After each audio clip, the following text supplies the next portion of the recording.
नमस्कार, सुप्रभात महाराष्ट्र. मी प्रज्ञा पोवळे. बुलेटिनमध्ये आपल्या सगळ्यांचं स्वागत. बुलेटिनची सुरुवात करूया महत्त्वाच्या बातम्यांचा वेगवान आढावा घेऊन. पंतप्रधान मोदींची भारतीय सेना प्रमुखांसोबत महत्त्वाची बैठक. कारवाईसाठी भारतीय सैन्याला पूर्ण मुभा. भारतीय सेनेच्या क्षमतेवरती मोदींनी विश्वास व्यक्त केला. केंद्रीय गृहमंत्री अमित शहा पंतप्रधान मोदींच्या भेटीला. संरक्षण दलाच्या बैठकीनंतर मोदींची अमित शहांसोबत बैठक. पाक विरोधातील कारवाईला वेग. मोहन भागवत यांनी पंतप्रधान नरेंद्र मोदींची भेट घेतली. संरक्षण मंत्री आणि तिन्ही सैन्य दलासोबत झालेल्या बैठकीनंतर मोदी आणि मोहन भागवतांमध्ये 1.25 तास चर्चा. पंतप्रधान नरेंद्र मोदींच्या अध्यक्षतेखाली केंद्रीय मंत्रिमंडळाची आज बैठक. पहलगाम हल्ल्यानंतर केंद्रीय मंत्रिमंडळाची पहिलीच बैठक. पाकिस्तानला भारताची धडकी. पाकव्याप्त काश्मीरच्या गिलगिट बाल्टिस्तान भागात पाकिस्तानी वायुदलाचा सराव. युद्ध सरावाला ललकारे मोमीन असं नाव. सिंधू पाणी करार थांबवल्यानंतर पाकिस्तानकडून मंगला धरणात पाणी साठवण्यास सुरुवात. पाण्याच्या कमतरतेमुळे नागरिक सरकार विरोधात रस्त्यावर.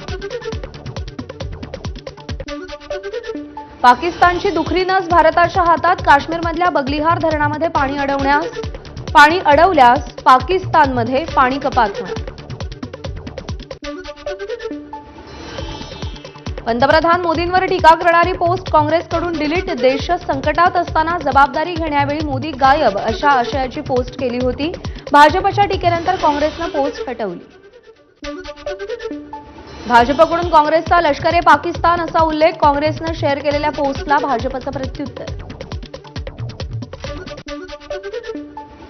काँग्रेसचं एक्स हँडल चालवणाऱ्यांविरोधात दिल्ली पोलीस आयुक्त आणि सायबर सेलकडे तक्रार. वकील विनीत जिंदाल यांच्याकडून तक्रार दाखल. देशातील सर्वोच्च पदावर असलेल्या व्यक्तीविरोधात द्वेष आणि हिंसाचाराला प्रोत्साहन देणारी पोस्ट टाकल्याचा आरोप.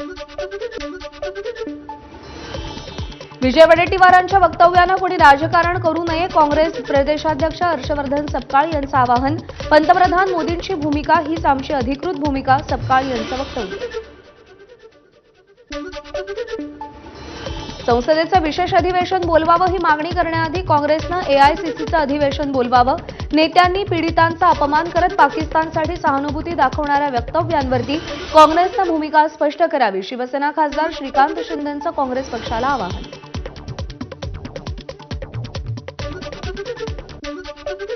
कौस्तुभ गणबोटे आणि संतोष जगदाळे यांच्या कुटुंबियांचा काश्मीरमधील एकत्र फोटो समोर. पहलगाम दहशतवादी हल्ल्यामध्ये कौस्तुभ गणबोटे आणि संतोष जगदाळेंचा मृत्यू.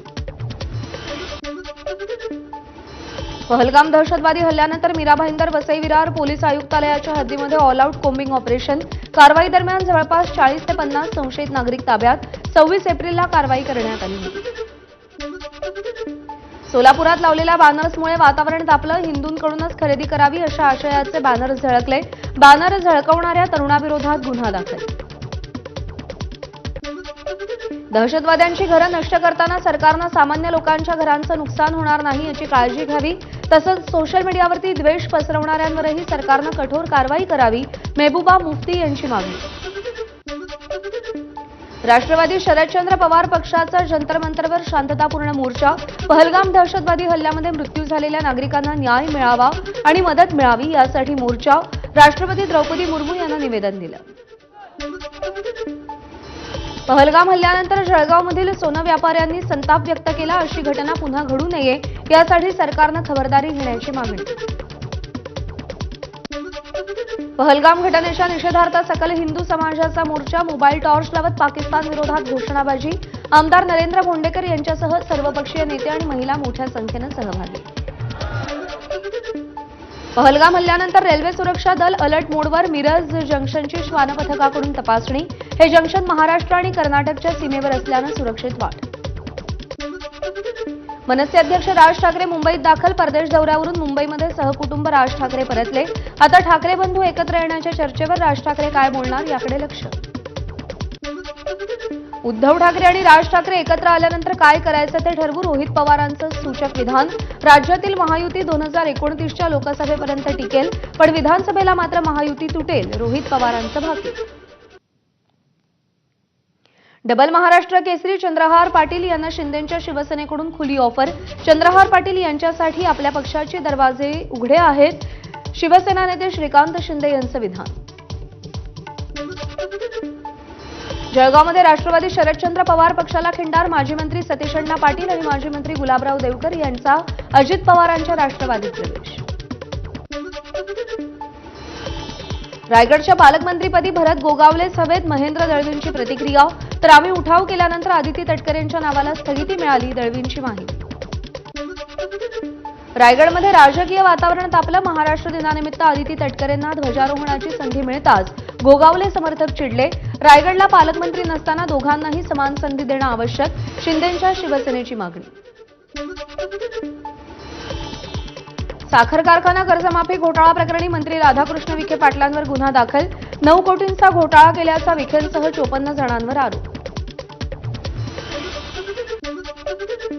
सर्वसामान्य शेतकऱ्यांच्या तोंडचा घास पळवणाऱ्या राधाकृष्ण विखे पाटलांनी तात्काळ मंत्रिपदाचा राजीनामा द्यावा, ठाकरेंच्या शिवसेनेच्या नेत्या सुषमा अंधारेंची मागणी.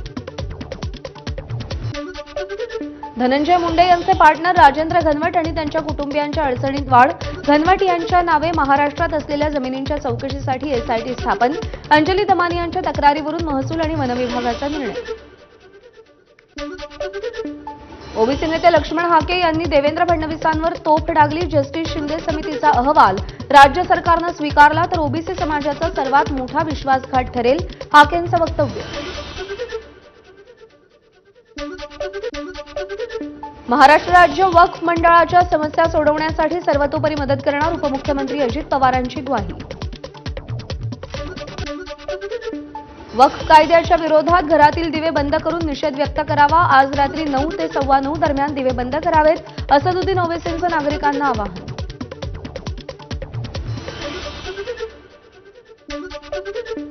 बहात्तर डेपो पीपीपी तत्वावरती विकसित करणार. या महिन्याच्या शेवटी या संदर्भात निविदा काढल्या जातील, प्रताप सरनाईक यांची माहिती. राज्यामध्ये जहाज बांधणीसाठी मोठ्या प्रमाणात गुंतवणूक करण्याचा मार्ग मोकळा. राज्यामध्ये जहाज बांधणी, जहाज दुरुस्ती सुविधा आणि जहाज पुनर्वापन सुविधा विकसित करण्याबाबतच्या धोरणाला मंत्रिमंडळ बैठकीत मान्यता. 2 ते 4 मे दरम्यान महाबळेश्वरमध्ये महापर्यटन महोत्सव. दोन्ही उपमुख्यमंत्र्यांच्या हस्ते होणार महोत्सवाचं उद्घाटन. 3 दिवसात सुमारे 50,000 पर्यटक दाखल होण्याची शक्यता. हेलिकॉप्टर सफारी, साहसी खेळांची प्रात्यक्षिकं आणि लेझर शोचं आयोजन. आयसीएसई बोर्डाच्या 10वी आणि 12वी परीक्षेचा निकाल आज जाहीर होणार. आयसीएसईचे मुख्य कार्यकारी अधिकारी जोसेफ एमॅन्युएल यांची माहिती. राज्य मंडळाच्या सगळ्या शाळांना 2 मे पासून उन्हाळी सुट्टी, तर विदर्भ सोडून सगळ्या शाळा 16 जूनला सुरू होणार. विदर्भ सोडून इतर ठिकाणच्या राज्य मंडळाच्या सगळ्या शाळांचं नवीन शैक्षणिक वर्ष उन्हाळी सुट्ट्या पूर्ण होऊन 16 जूनपासून सुरू होईल. अक्षय्य तृतीयेनिमित्त राज्यभरामध्ये मोठा उत्साह. सोने खरेदीसाठी नागरिकांची गर्दी. तर अक्षय्य तृतीयेच्या पार्श्वभूमीवर सोन्याच्या दरात वाढ होण्याची शक्यता. एबीपी माझाच्या बातमीचा इम्पॅक्ट. सिंहगड रस्त्यावरील पुलाचे 1 मे रोजी उद्घाटन. उपमुख्यमंत्री अजित पवारांच्या हस्ते उद्घाटन होणार. या पुलाचं उद्घाटन रखडल्याची एबीपी माझानं बातमी दाखवली होती. राष्ट्रवादी काँग्रेसची रथयात्रा नाशिकच्या रामकुंडावर दाखल. मंत्री नरहरी झिरवाळ, समीर भुजबळ, आमदार पंकज भुजबळ यांच्या हस्ते विधिवत पूजा. गोदावरी नदीपात्रामध्ये पूजा करून कलश गोदावरी मंदिरातून पुढे मार्गस्थ. कोल्हापुरातील तामगावमध्ये छत्रपती शिवाजी महाराजांचा विना परवाना पुतळा बसवल्यानं प्रशासनाची धावपळ. हा पुतळा 48 तासांच्या आत काढण्याचे प्रशासनाचे आदेश. बीडच्या तरुणी साक्षी कांबळेच्या आत्महत्या प्रकरणाच्या सखोल चौकशीसाठी आंबेडकरी समाजाकडून लाक्षणिक उपोषण. आरोपी अभिषेक कदमला फाशीची शिक्षा देण्याची मागणी केली. मनमाड बाजार समितीच्या 10 संचालकांचं सभापतींविरोधात उपोषण. शेतकऱ्यांना कोणत्याही सुविधा मिळत नसल्याचा आंदोलकांचा आरोप. भंडाऱ्यात सलग 3ऱ्या दिवशी अवकाळी पावसाची हजेरी. तुमसर तालुक्यात मेघगर्जनेसह आलेल्या पावसानं वातावरणात गारवा. उन्हाळी भात पिकासाठी अवकाळी पाऊस लाभदायी. मध्य महाराष्ट्र आणि मराठवाड्यातील जिल्ह्यांमध्ये तुरळक आणि काही ठिकाणी उष्ण आणि दमट परिस्थिती राहण्याची शक्यता. विदर्भातील जिल्ह्यांमध्ये तुरळक ठिकाणी विजांच्या कडकडाटासह पावसाचा अंदाज. रत्नागिरी जवळच्या रनपार गावाच्या हद्दीमध्ये फिरायला गेलेल्या तरुणांच्या बोटीचा समुद्रात अपघात. सुदैवानं तरुण बचावले. साताऱ्यातील माण खटाव तालुक्यातील पाण्याचा भीषण प्रश्न उपस्थित, पाणी दिल्याचा दावा करणाऱ्यांची शेतकऱ्यांनी पोलखोल केली तर पाण्यासाठी नागरिकांनी आंदोलनाची हाक दिली. ऐन उन्हाळ्यात बीडमध्ये विहिरीच्या पाण्याची चोरी, पाणी चोरल्यानं वृद्ध दाम्पत्य हतबल. फळबागेला पाणी देण्यासाठी हे दाम्पत्य आले असता हा प्रकार उघडकीस आला. केडीएमसीचा 40 लाखांचा डिव्हायडर घोटाळा उघड, केडीएमसीनं नसलेले डिव्हायडर रंगवले आणि बिल काढलं, मनसेचा आरोप. या विरोधामध्ये मिस्टर इंडियाचे लाल चष्मे घालून मनसेचं आंदोलन, कारवाई न झाल्यास अधिकाऱ्यांना त्याची फळं भोगावी लागतील, मनसेचा इशारा. धानाच्या पोत्याखाली दबून ट्रक चालकाचा मृत्यू, अन्य 2 कामगार जखमी असून त्यातील एक गंभीर. तुमसर तालुक्यातील मिटेवानी येथील धान खरेदी केंद्रावरची घटना. भिवंडीमध्ये चोरीच्या संशयानं जमावाकडून 2 अल्पवयीन मुलांना बेदम मारहाण, 13 जणांविरोधात गुन्हा दाखल. उधार चहा आणि सिगरेट न दिल्यानं हॉटेल चालकाला बेदम मारहाण, मारहाणीत हॉटेल चालकाचा मृत्यू. परभणीतील गंगाखेड शहरातील घटना, तिघांविरोधात गुन्हा दाखल, पोलीस तपास सुरू. लघुशंकेच्या कारणावरून 2 जणांना लोखंडी रॉड आणि दांडक्यानं मारहाण, अहिल्यानगरच्या वाटेफळमधील घटना, 8 जणांसह एका महिलेवर गुन्हा दाखल. भंडाऱ्यामध्ये वधूपित्याचा लग्नमंडपातच हृदयविकाराच्या तीव्र झटक्यानं मृत्यू. तुमसर तालुक्यातील झारली गावातील घटना, गणेश खरवडे असं मृत पित्याचं. महिला कॉन्स्टेबलला व्हॉट्सअपवरती हार्ट इमोजी पाठवला, पोलीस निरीक्षकावर विनयभंगाचा गुन्हा दाखल. बेगमपुरा पोलीस ठाण्यातली घटना, आरोपी पोलीस निरीक्षक आणि तक्रारदार महिला कॉन्स्टेबल एकाच ठाण्यात कार्यरत असल्याची माहिती. बीडच्या गेवराईमध्ये मुलाची गळफास घेत आत्महत्या, मुलानं आत्महत्या केल्याचं बघताच आईनं विष पिऊन जीवन संपवलं, पोलिसांकडून तपास सुरू. नाशिकच्या अंबड परिसरात 17 वर्षीय मुलाची हत्या, 8 मार्चला अरुण बंडीची हत्या करण्यात आल्याचा बदला घेण्यासाठी 17 वर्षीय मुलाची हत्या, या प्रकरणी तिघांना अटक. नाशिकमध्ये पोटच्या लेकाची भर रस्त्यात वडिलांनी हत्या केली, गणेश पुजारी असं मृत्यू पावलेल्या मुलाचं नाव, कौटुंबिक भांडणाच्या रागातून हत्या झाल्याची माहिती.